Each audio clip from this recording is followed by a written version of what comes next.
Hello welcome to kitchen delights. ഇന്ന് നമ്മളൊരു egg fried rice ആണ് ഉണ്ടാക്കാൻ പോകുന്നത്.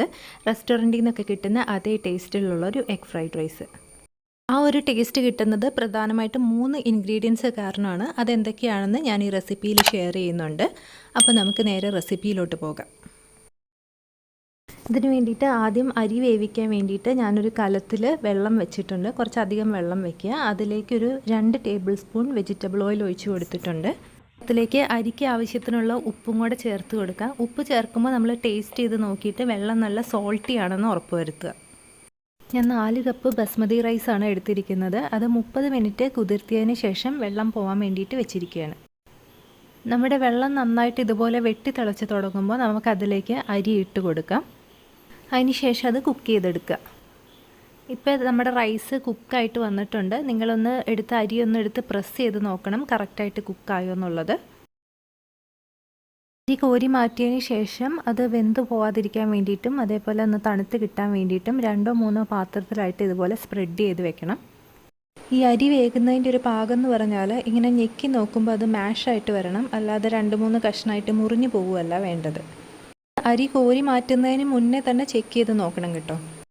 ഒരു വലിയ ഉരുളിയാണ് വെച്ചിരിക്കുന്നത്, ലാർജ് ക്വാണ്ടിറ്റി ആയതുകൊണ്ട്. അതിലേക്കൊരു 3-4 ടേബിൾ സ്പൂൺ വെജിറ്റബിൾ ഓയിൽ ഒഴിച്ച് കൊടുക്കുക. അതൊന്ന് ചൂടായി വരുമ്പോഴത്തേക്കും അതിലേക്ക് 1 കുടം വെളുത്തുള്ളിയാണ് ചെറുതായിട്ട് ചോപ്പ് ചെയ്തത്, അത് അതിലേക്ക് ചേർത്ത് കൊടുക്കുക. അതൊന്ന് സോട്ട് ചെയ്ത് ഇതേപോലെ നിറം മാറി തുടങ്ങുമ്പോഴത്തേക്കും സ്പ്രിംഗ് ഒനിയൻ്റെ വൈറ്റ് പോർഷൻ ചേർത്ത് കൊടുക്കുക.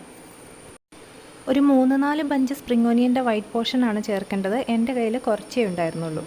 ഫ്രൈഡ് റൈസിന് അതിൻ്റെതായ ഒരു ടേസ്റ്റ് കൊടുക്കുന്ന ഫസ്റ്റ് ഇൻഗ്രീഡിയൻ്റ് ആണ് നമ്മുടെ സ്പ്രിംഗ് ഒനിയൻ. ഇതിൻ്റെ കൂടെ തന്നെ നമുക്ക് 2 വലിയ സവോള ചെറുതായിട്ട് ചോപ്പ് ചെയ്തതും കൂടെ ചേർത്ത് കൊടുക്കാം. അത് നല്ല സോഫ്റ്റായിട്ട് വരുമ്പോഴത്തേക്കും 2 കപ്പ് ബീൻസ് ചേർത്ത് കൊടുക്കുക. ഇതെല്ലാം നമ്മൾ സോട്ട് ചെയ്യുന്നത് ഹൈ ഫ്ലെയിമിൽ വെച്ചിട്ടാണ്. വെജിറ്റബിൾസിനൊക്കെ നല്ലൊരു കളർ നിലനിർത്താൻ വേണ്ടിയിട്ടാണ് അങ്ങനെ ചെയ്യുന്നത്. ഒരു 10 സെക്കൻഡോളം ജസ്റ്റ് ഒന്ന് ഇളക്കി കൊടുത്തതിന് ശേഷം അതിലേക്ക് ഒരു 2 കപ്പ് ക്യാരറ്റ് ചെറുതായിട്ട് ചോപ്പ് ചെയ്തതും കൂടെ ചേർത്ത് കൊടുക്കുക.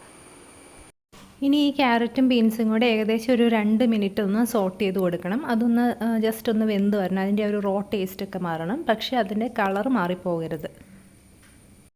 അതൊന്ന് റെഡിയാകുമ്പോഴേക്കും അതിലേക്ക് ഒരു ക്യാപ്സിക്കം വളരെ ചെറുതായിട്ട് ചോപ്പ് ചെയ്യണം. ചെറുതായിട്ട് ചോപ്പ് ചെയ്ത ക്യാപ്സിക്കം ചേർത്ത് കൊടുക്കുക. ഇതും ഏകദേശം ഒരു 1 മിനിറ്റ് ഒന്ന് സോട്ട് ചെയ്ത് കൊടുക്കണം. ക്യാപ്സിക്കമാണ് ഫ്രൈഡ് റൈസിന് അതിൻ്റേതായ ഒരു ടേസ്റ്റ് കൊടുക്കുന്ന രണ്ടാമത്തെ ഇൻഗ്രീഡിയൻറ്റ്. ഇനി അതിൻ്റെ നടുക്ക് കുറച്ച് സ്പേസ് ഉണ്ടാക്കുക. 1-2 ടേബിൾ സ്പൂൺ വെജിറ്റബിൾ ഓയിൽ ഒഴിച്ച് കൊടുക്കുക. ഒരു 5 മുട്ട ഉപ്പും കുരുമുളകും ഇട്ടൊന്ന് മിക്സ് ചെയ്തത് അതിൻ്റെ നടുക്കോട്ട് ഒഴിച്ച് കൊടുക്കുക. ഇനി ഇതൊന്ന് ചിക്കിയെടുക്കണം. മുട്ടയൊന്ന് ഏകദേശം ഒന്ന് വേവായി കഴിയുമ്പോൾ ബാക്കിയുള്ള വെജിറ്റബിൾസിൻ്റെ കൂടെ ഇട്ട് ഇളക്കിയാൽ മതി.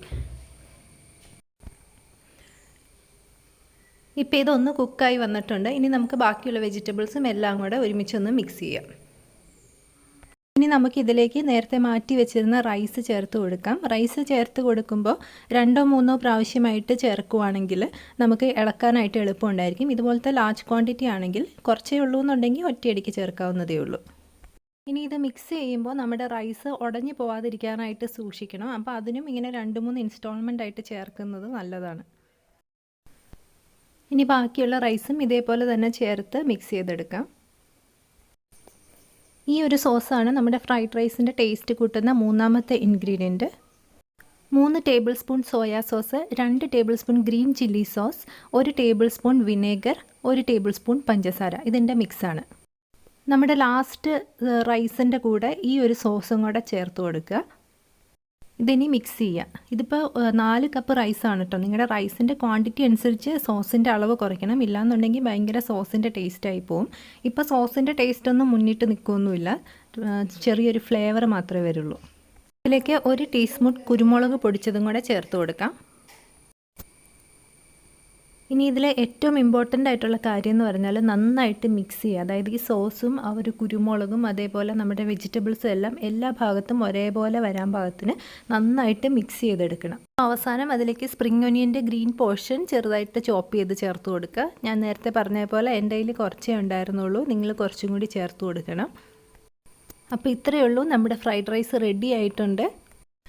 ചൂടോട് കൂടി തന്നെ സെർവ് ചെയ്യുക. ചില്ലി ഗോബി, ചില്ലി ചിക്കൻ ഇതൊക്കെയാണ് ഇതിൻ്റെ നല്ല കോമ്പിനേഷൻസ്. എല്ലാവരും ഒന്ന് ട്രൈ ചെയ്ത് നോക്കണം. നിങ്ങളുടെ വിലപ്പെട്ട ഫീഡ്ബാക്കും അറിയിക്കുക. മറ്റൊരു റെസിപ്പിയുമായിട്ട് വീണ്ടും കാണാം. താങ്ക്